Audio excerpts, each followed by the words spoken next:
The metallic click of scissors echoed through advanced chemistry like a gunshot. 17-year-old Violet Reed felt the cold blade press against the base of her neck as her long chestnut hair fell in thick strands onto the pristine white lab table.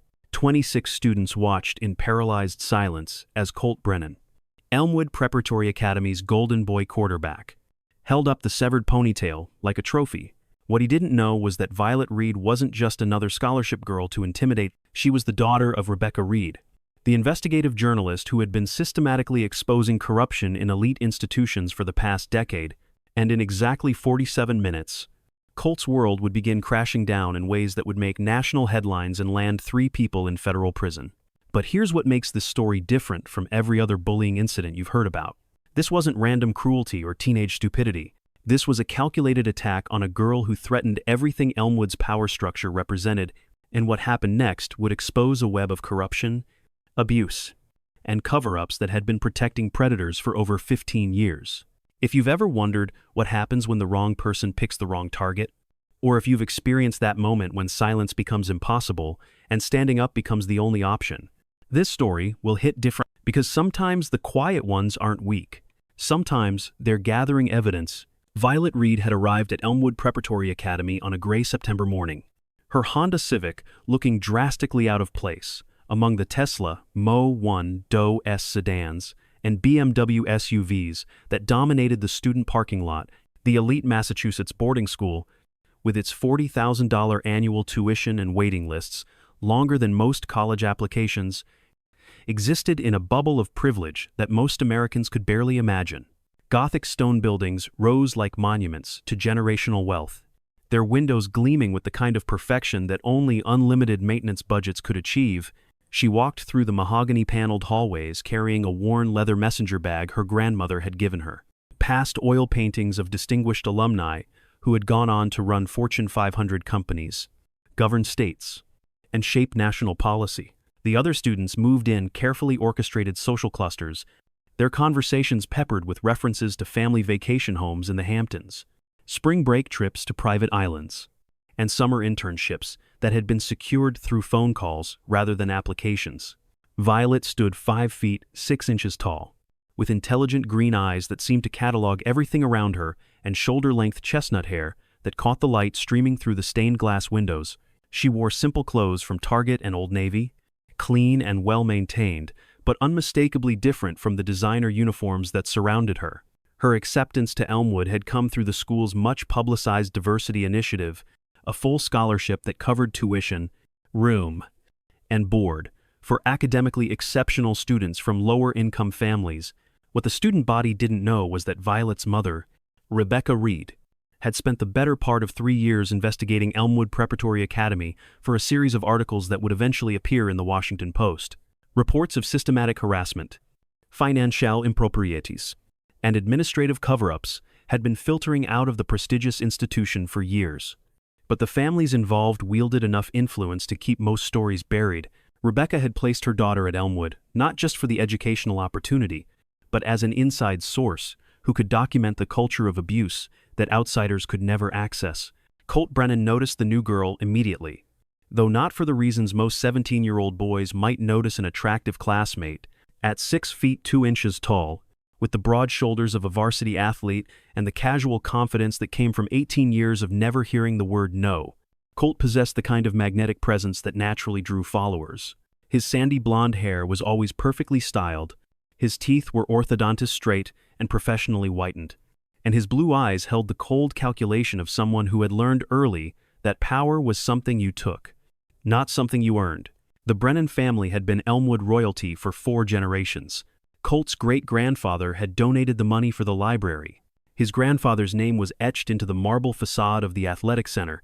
His father, Marcus Brennan, sat on the board of trustees and had contributed over $2 million to various school initiatives over the past decade. The family's influence extended far beyond Elmwood's gates. Marcus Brennan owned the largest construction company in New England, with government contracts worth hundreds of millions of dollars and political connections that reached into the highest levels of state and federal government. For Colt, Elmwood wasn't just a school, it was his kingdom, and every other student existed somewhere in his carefully maintained hierarchy of power and submission. At the top were the legacy kids whose families had similar wealth and influence. Below them were the merely wealthy, students whose parents could afford the tuition but lacked generational connections. At the bottom were the scholarship kids, academically gifted students who were tolerated as long as they understood their place and didn't disrupt the social order. Violet's first week at Elmwood passed quietly. She attended classes, took detailed notes, and spoke only when called upon by teachers. During meals, she sat alone or with other scholarship students. Observing the intricate social dynamics that governed student interactions, she noticed how legacy students spoke to teachers with casual familiarity, how certain rules seemed to apply differently depending on a student's last name, and how scholarship students learned to make themselves invisible to avoid unwanted attention. But Violet was different from previous scholarship recipients in ways that weren't immediately apparent. While other students saw her taking notes during lectures, they didn't notice that she was also documenting conversations, behavioral patterns, and institutional responses to various incidents. Her messenger bag contained more than textbooks and assignment folders. Hidden in a specially designed compartment were a small digital recorder, a camera capable of taking high-resolution photos in low light, and a notebook written in a shorthand code that her journalist mother had taught her. The first sign of trouble came during advanced chemistry on a Thursday morning in late September.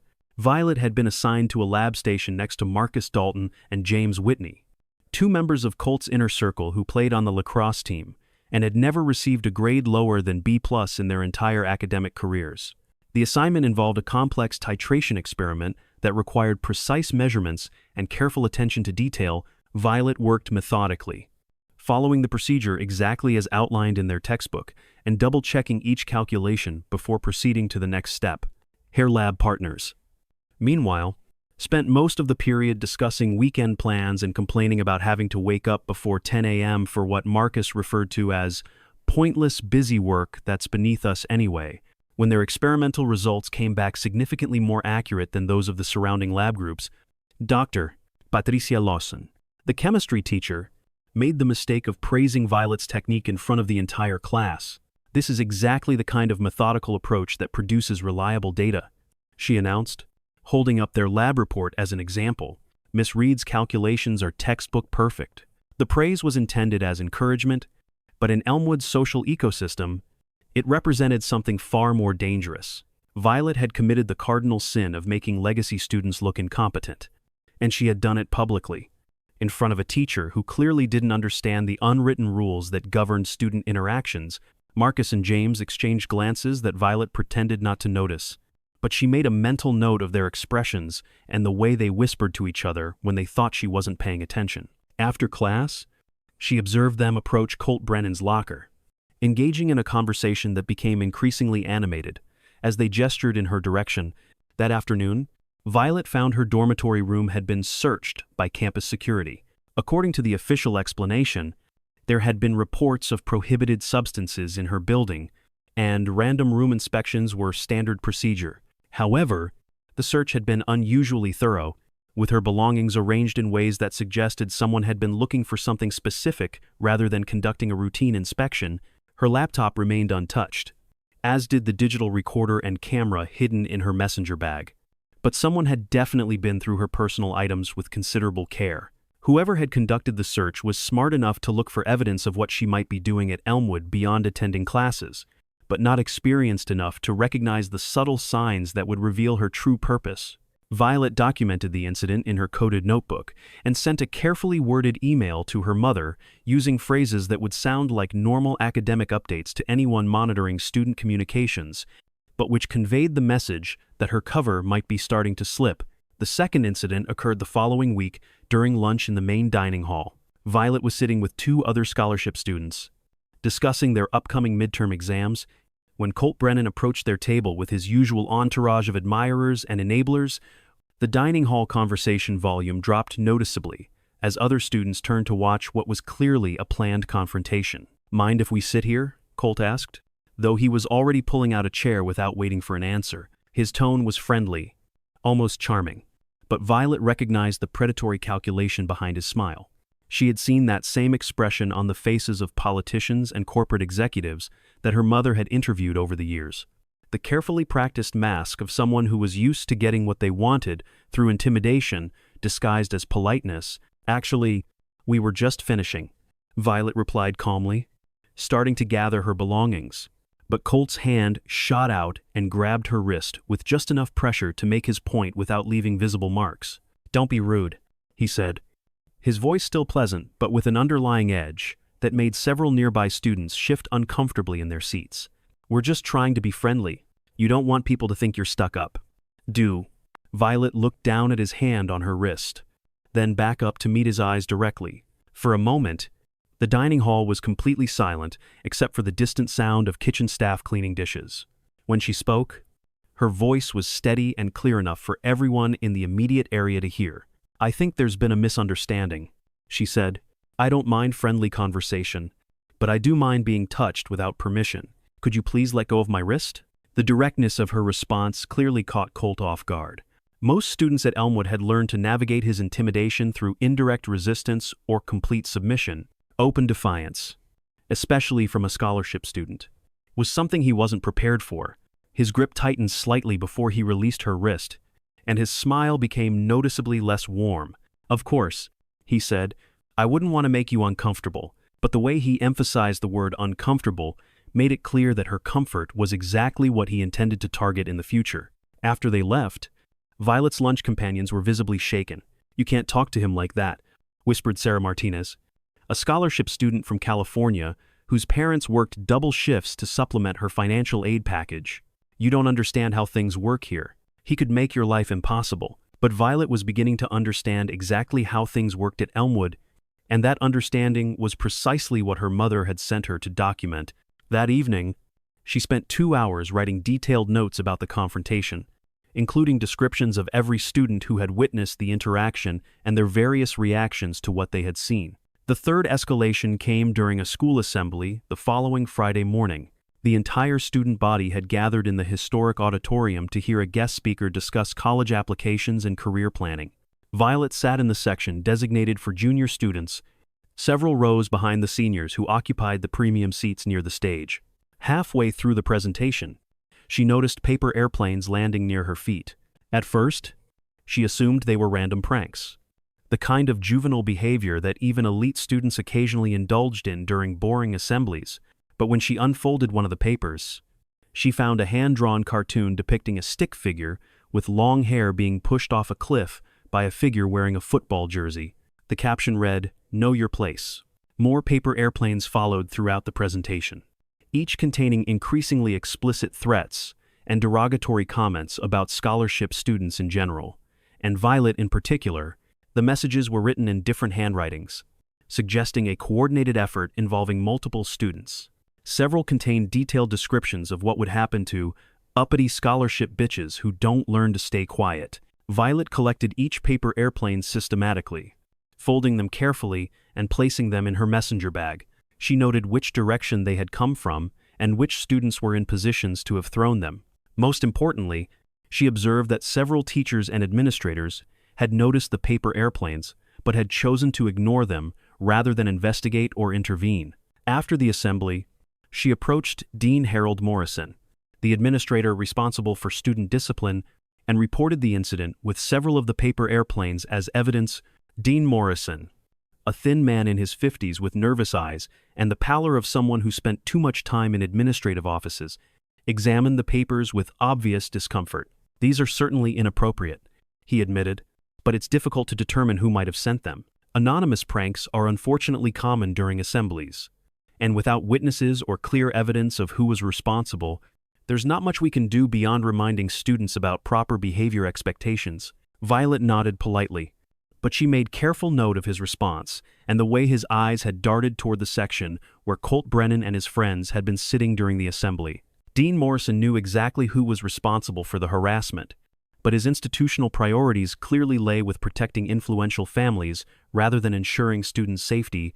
That weekend, Violet spent several hours on the phone with her mother, discussing not just the escalating harassment campaign, but also the patterns of administrative response that were becoming increasingly clear. Rebecca Reed had seen similar dynamics in other institutions she had investigated, where corruption and abuse were enabled by administrators who prioritized donor relationships over student welfare. "They're testing you," Rebecca explained.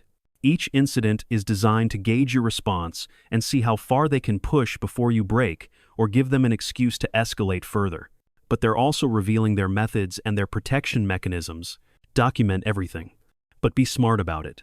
Don't give them any legitimate reasons to target you." The advice proved prophetic. On Monday morning, Violet arrived at Advanced Chemistry to find her usual lab station had been reassigned. According to Dr.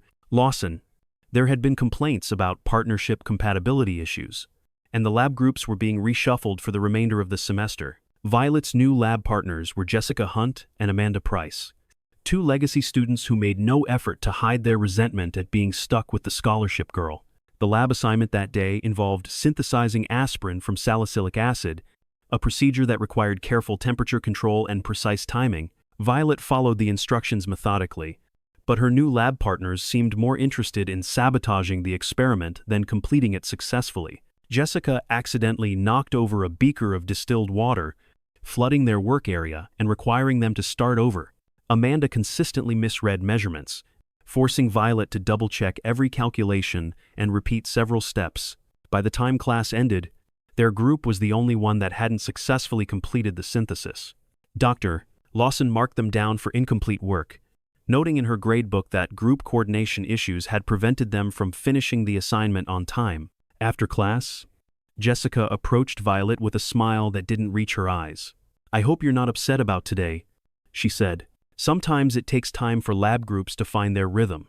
I'm sure we'll work better together once we get to know each other."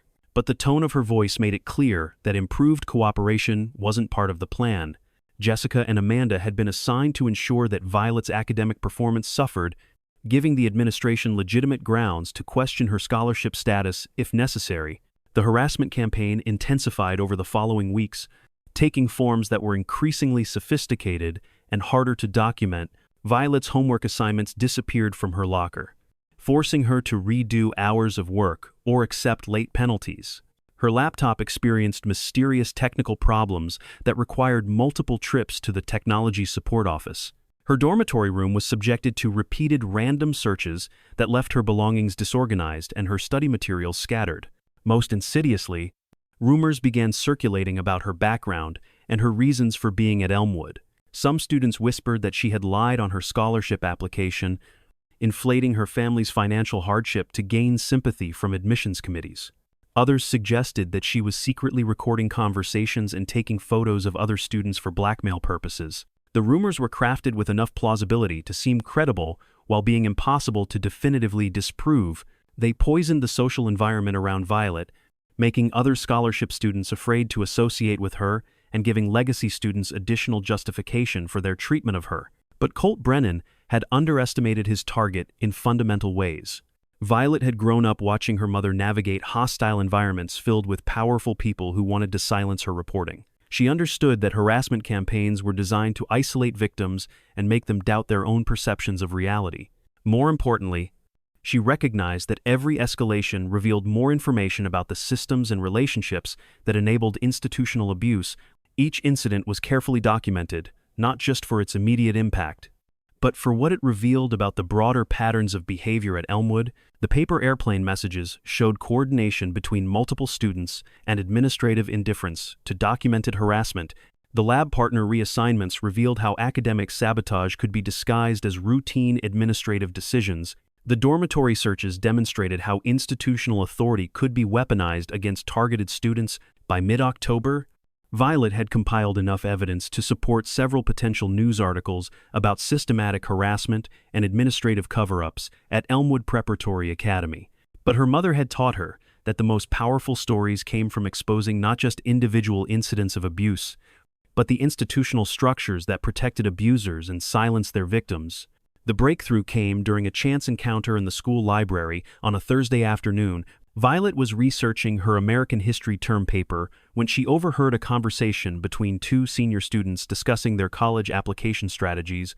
What caught her attention wasn't their discussion of SAT scores or extracurricular activities, but their casual references to handling problems and making arrangements that sounded far more sophisticated than typical teenage social drama. Moving closer, while pretending to browse the nearby shelves, Violet was able to overhear enough of their conversation to understand that they were discussing strategies for dealing with troublesome scholarship students who didn't understand their place in Elmwood's social hierarchy. The conversation included specific references to previous incidents that had resulted in scholarship students withdrawing from the school, along with detailed discussions of how to apply pressure without creating documentation that could be traced back to them. One of the students mentioned that Colt's getting impatient with the new girl, and that his father thinks it's time to try a more direct approach. The other student agreed, noting that the chemistry class situation isn't working fast enough, and that sometimes you have to make a statement that everyone will understand.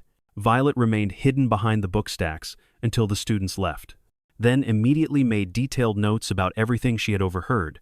The conversation provided crucial evidence that the harassment campaign against her was not only coordinated and deliberate, but that it involved not just students, but potentially their families and the broader network of influential alumni who supported Elmwood's culture of privilege and impunity. That evening, she called her mother to report what she had learned. Rebecca Reed had been expecting something like this. Her preliminary research into Elmwood had revealed a pattern of scholarship students who had withdrawn from the school under mysterious circumstances, often citing personal reasons or family emergencies that seemed suspiciously convenient for the institution. They're planning something more aggressive, Rebecca warned. Everything up to this point has been testing and softening tactics. If they're talking about making a statement, it means they're ready to escalate to something that will either force you out or give them grounds to expel you officially. Mother and daughter spent the next hour discussing response strategies and contingency plans. They agreed that Violet would continue documenting incidents while taking additional precautions to protect both her safety and her evidence. Rebecca would begin reaching out to her contacts at the Washington Post and other news organizations, preparing the groundwork for stories that could be published quickly if the situation deteriorated. The attack came exactly 1 week later, during advanced chemistry on a gray Thursday morning in late October. Violet arrived at class early, as was her habit, and set up her lab materials for the day's experiment. The assignment involved a complex distillation procedure that would take most of the class period to complete successfully. As other students filtered into the classroom, Violet noticed that the usual social dynamics seemed different. There was an undercurrent of anticipation, a sense that something significant was about to happen. Several students kept glancing in her direction, and she observed multiple text message exchanges between members of Colt Brennan's social circle. Dr. Lawson began the class with her typical review of safety procedures and experimental objectives. She emphasized the importance of precision and attention to detail, noting that the distillation process required constant monitoring and could be easily disrupted by careless behavior or environmental disturbances.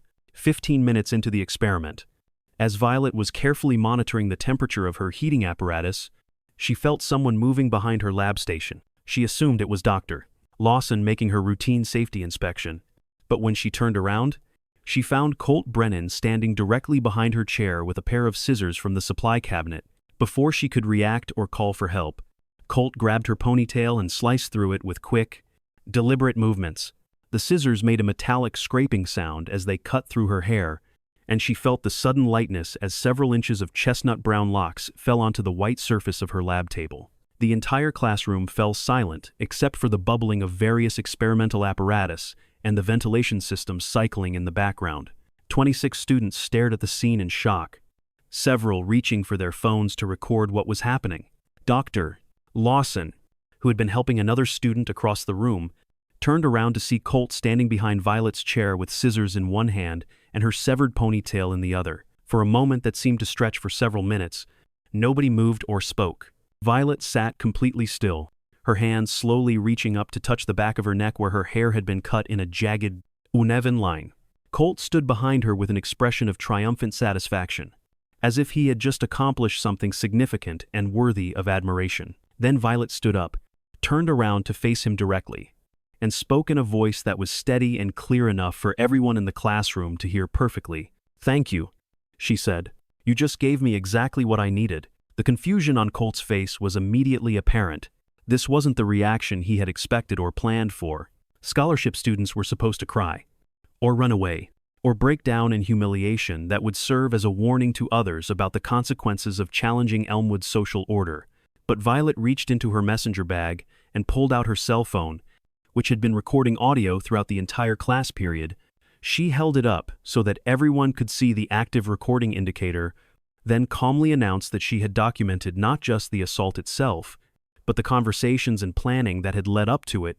"I've been recording everything for the past 6 weeks," she said, her voice carrying to every corner of the suddenly silent classroom, every threat, every incident of sabotage, every administrative cover-up, and now I have a physical assault on camera. With 26 witnesses. She paused, looking directly at Colt, whose expression had shifted from triumph to uncertainty to something approaching panic. "My mother is Rebecca Reed from the Washington Post. She's been investigating this school for 3 years. And you just gave her the evidence she needed to publish a front-page story about systematic harassment and institutional corruption at one of America's most prestigious preparatory academies." The silence that followed was broken only by the sound of Dr. Lawson's coffee mug hitting the floor and shattering into ceramic fragments that scattered across the polished linoleum like the pieces of Colt Brennan's carefully constructed world. The shattered coffee mug seemed to break more than just the silence in Dr. Lawson's advanced chemistry classroom. It shattered the illusion of control that had protected Elmwood Preparatory Academy's culture of abuse for over 15 years. As ceramic fragments scattered across the floor, Colt Brennan's face cycled through a spectrum of emotions that 26 student witnesses would later describe to federal investigators in remarkably consistent detail. Dr. Lawson, a woman in her 40s, who had taught at Elmwood for 12 years, without ever challenging the institution's unwritten rules about protecting influential families, found herself frozen between her professional obligations and her survival instincts. She understood immediately that everything happening in her classroom would have consequences far beyond a simple disciplinary incident. "Miss Reed," she began, her voice trembling slightly, "perhaps we should discuss this in the administrative office." But Violet remained standing beside her lab station, her phone still recording, her severed ponytail lying on the white table like evidence at a crime scene. "Actually, Dr. Lawson, I think we should discuss this right here, in front of all these witnesses who just watched a premeditated assault take place in your classroom." She turned to address the other students, many of whom were still holding their phones, recording everything. "How many of you saw Colt planning this attack? How many of you received text messages about what was going to happen today? And how many of you have been documenting incidents like this for weeks but were too afraid to speak up because you knew the administration would protect him?" The response was immediate and overwhelming. Hands began rising throughout the classroom, slowly at first. Then, with increasing confidence as students realized they were no longer isolated in their knowledge of Elmwood's systematic problems.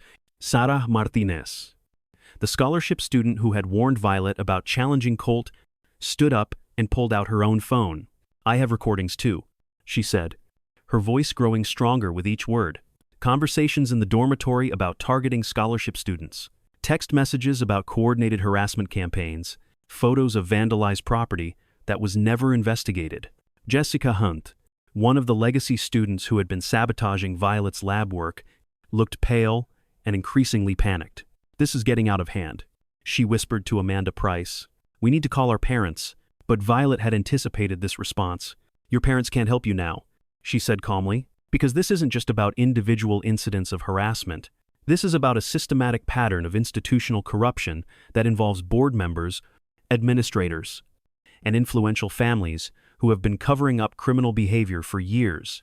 She reached into her messenger bag and pulled out a thick manila folder. "I have documented evidence of financial irregularities in scholarship fund management, evidence of administrators suppressing assault reports, evidence of coordinated campaigns to force out students who threaten the social hierarchy, and evidence of board members using their influence to prevent law enforcement investigations." The folder hit the lab table with a sound that seemed unnaturally loud in the silent classroom. "And now I have video evidence of a premeditated assault, committed in front of witnesses, by the son of a board member who thought his family's wealth made him untouchable." Colt finally found his voice, though it came out as more of a croak than his usual confident baritone. "You can't prove any of that. Nobody's going to believe some scholarship kid with a grudge against successful families." Violet smiled, and for the first time since arriving at Elmwood, it was a genuine expression of satisfaction rather than the careful politeness she had maintained throughout weeks of harassment. You're right that people might be skeptical of claims made by a scholarship student, but they're less likely to dismiss claims made by a Pulitzer Prize-winning investigative journalist who has spent 3 years building a comprehensive case against this institution. She pulled out her phone and placed a call that connected immediately. "Mom, it's time." "Yes." They took the bait. "No. I'm fine." "Yes. I have everything we need." As she spoke, the classroom door opened and Principal Margaret Whitfield entered, followed by Dean Morrison and 2 campus security officers. Principal Whitfield was a woman in her 60s who had spent her entire career navigating the complex politics of elite education, but the expression on her face suggested she understood that this situation was beyond her usual damage control capabilities. "Miss Reed," she began in the authoritative tone she typically used to manage student crises, "I understand there's been an incident. Let's discuss this privately in my office, where we can resolve things appropriately." But Violet was no longer the quiet scholarship student who had arrived at Elmwood 6 weeks earlier. "There's nothing to resolve privately. Principal Whitfield, a crime was committed in this classroom, in front of 26 witnesses, and it's been documented on multiple recording devices. This is now a matter for law enforcement." As if summoned by her words, the classroom door opened again, and 3 people entered, who clearly weren't part of Elmwood's faculty or administration. The first was a woman in her 40s with sharp eyes and graying brown hair who moved with the confident stride of someone accustomed to hostile environments. The second was a man in a dark suit carrying a briefcase and wearing the kind of expression that suggested extensive experience with criminal investigations. The third was a uniformed police officer whose presence immediately changed the dynamic in the room. "I'm Rebecca Reed from the Washington Post," the woman announced, pulling out a press credential and a digital recorder. "I'm here to document the conclusion of a 3-year investigation into systematic harassment, financial corruption, and administrative cover-ups at Elmwood Preparatory Academy." She looked directly at Principal Whitfield, whose face had gone completely pale. "This investigation has been conducted in cooperation with federal authorities who are currently executing search warrants at several locations, including the homes of board members and the offices of contractors who have received millions of dollars in questionable payments from this institution." The man in the suit stepped forward and identified himself as Special Agent Michael Torres from the FBI's Public Corruption Unit. "We're here to collect evidence and conduct interviews related to violations of federal education laws, conspiracy to commit fraud, and civil rights violations that have been occurring at this institution for over a decade." The transformation in the classroom was immediate and dramatic.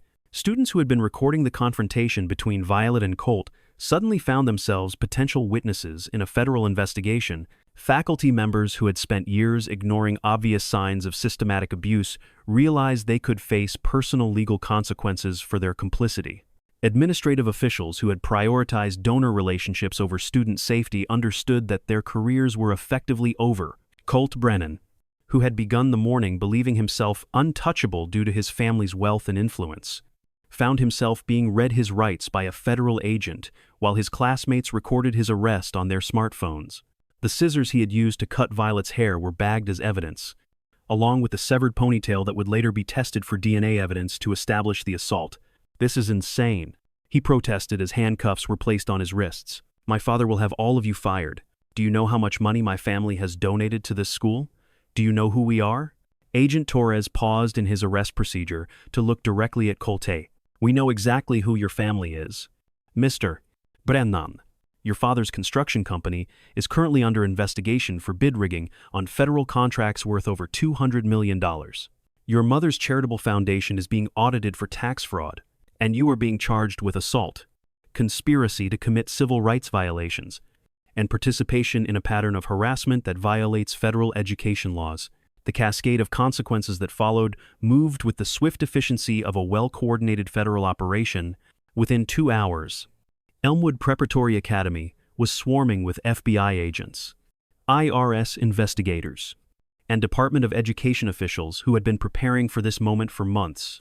The evidence that Violet had collected over 6 weeks provided the final pieces of a massive puzzle that revealed corruption, extending far beyond simple bullying incidents.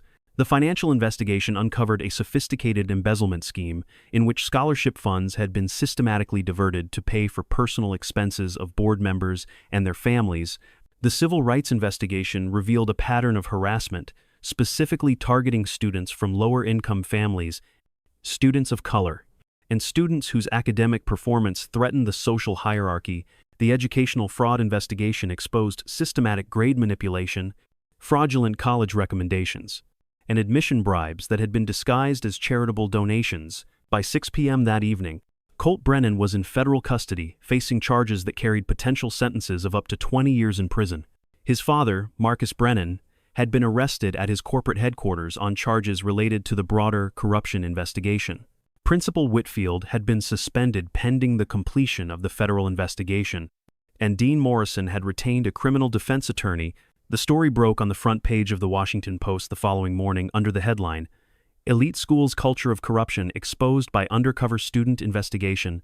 Rebecca Reed's article provided comprehensive documentation of the systematic abuse at Elmwood, supported by audio recordings, financial documents, and testimony from dozens of witnesses who had finally found the courage to speak publicly about their experiences. The national response was immediate and overwhelming. Cable news networks ran continuous coverage of the Elmwood Academy scandal, with legal experts explaining how the case represented a new approach to prosecuting institutional corruption. Social media exploded with support for Violet and other students who had suffered harassment, along with calls for investigations at similar institutions across the country. The ripple effects of the Elmwood Academy scandal extended far beyond the immediate arrests and institutional collapse. Within 6 months, the Department of Education had launched investigations into over 40 elite preparatory schools across the United States, prompted by students and parents who had been inspired by Violet's courage to come forward with their own experiences of systematic abuse and corruption. The Reed Protocol became standard procedure for investigating institutional harassment, requiring schools to maintain transparent documentation systems and providing federal protection for student whistleblowers. Congress passed legislation mandating annual civil rights audits for all private schools receiving federal funding, with specific provisions protecting students who report misconduct from retaliation. But perhaps the most profound change occurred in how young people understood their own power to challenge corrupt systems.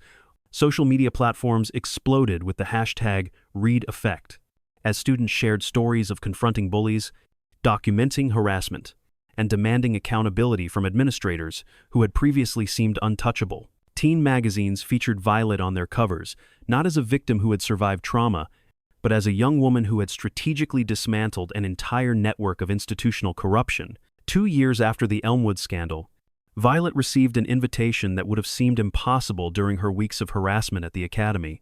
Harvard University asked her to deliver the keynote address at their annual leadership conference, speaking to an audience that included education policymakers, federal investigators, and student activists from around the world. Standing at the podium in Harvard's historic Memorial Hall, Violet looked out at an audience of over 1,500 people who had come to hear from the young woman who had transformed how America thought about power, privilege, and the responsibility to speak truth to institutional corruption. Her hair, now grown long again, was styled in the same simple ponytail she had worn on that October morning when everything changed. "People often ask me if I was afraid," she began, her voice carrying clearly through the auditorium's sophisticated sound system. "They want to know how a 17-year-old scholarship student found the courage to take on one of America's most powerful educational institutions. But I think they're asking the wrong question." She paused, looking directly at the section where dozens of high school students sat, many of them scholarship recipients themselves who had traveled from across the country to attend the conference. "The real question isn't whether I was afraid. The real question is why we accept fear as a reason to allow corruption to continue. Why we teach young people that silence is safety, when silence is actually what makes systematic abuse possible in the first place." The audience was completely silent, hanging on every word from someone who had proven that individual courage could spark institutional transformation. "The scissors that cut my hair didn't just remove a ponytail," Violet continued. "They severed the connection between wealth and immunity. They cut through the assumption that privilege provides protection from consequences, and they trimmed away the illusion that documentation and evidence are powerless against institutional corruption." She held up her phone, the same device that had recorded Colt Brennan's assault and countless other incidents of harassment. This small piece of technology, combined with the courage to use it consistently and strategically, brought down a system that had protected abusers for 15 years. It exposed financial crimes worth hundreds of millions of dollars. It led to criminal convictions for people who thought their wealth made them untouchable. The applause that followed was thunderous, but Violet raised her hand for silence. She wasn't finished, but the most important thing that phone recorded wasn't evidence of crimes. It was evidence of courage, the courage of other students who finally felt safe enough to share their own experiences, the courage of teachers who had witnessed abuse but hadn't known how to report it safely, the courage of parents who had suspected corruption but hadn't known how to prove it. She looked directly at the high school students in the audience, many of whom were taking notes and recording her speech on their own phones.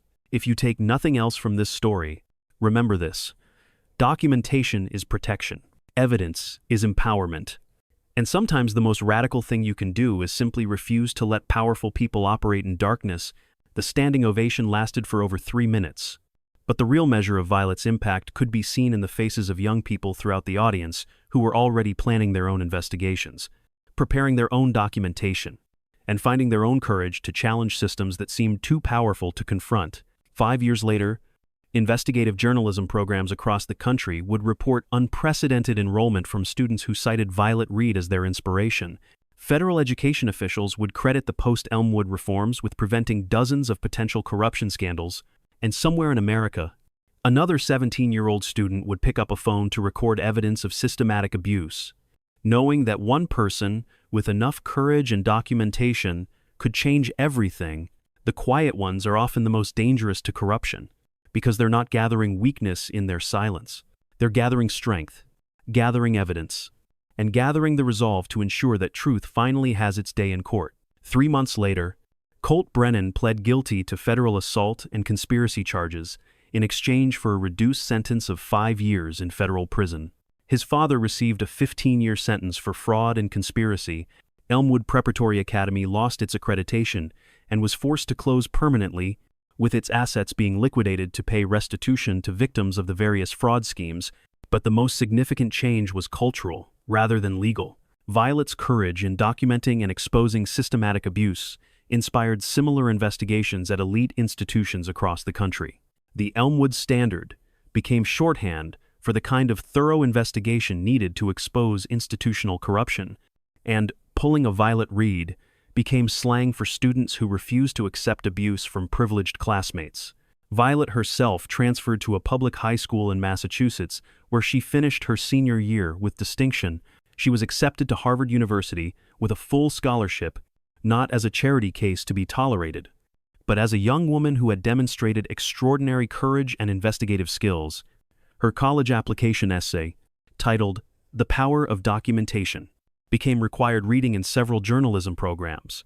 On graduation day, as Violet walked across the stage to receive her diploma, her hair had grown back to shoulder length and was styled in a confident bob that she wore like a badge of honor. In the audience, Rebecca Reed watched her daughter with pride, knowing that the next generation of journalists would include someone who understood from personal experience that the most powerful weapon against institutional corruption was the simple act of refusing to remain silent. The empty campus of Elmwood Preparatory Academy now houses a public charter school that serves students from all economic backgrounds.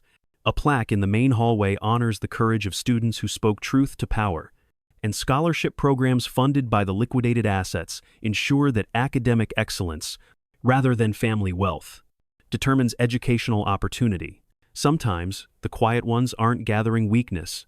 Sometimes they're gathering evidence, and sometimes, when the powerful mistake silence for submission, they discover that the wrong person can be exactly the right person to bring an entire corrupt system crashing down. The scissors that cut Violet Reed's hair on that October morning didn't just remove a ponytail, they cut through years of institutional protection for abusers, severed the connection between wealth and immunity, and trimmed away the illusion that money could buy silence from those who refused to be silenced.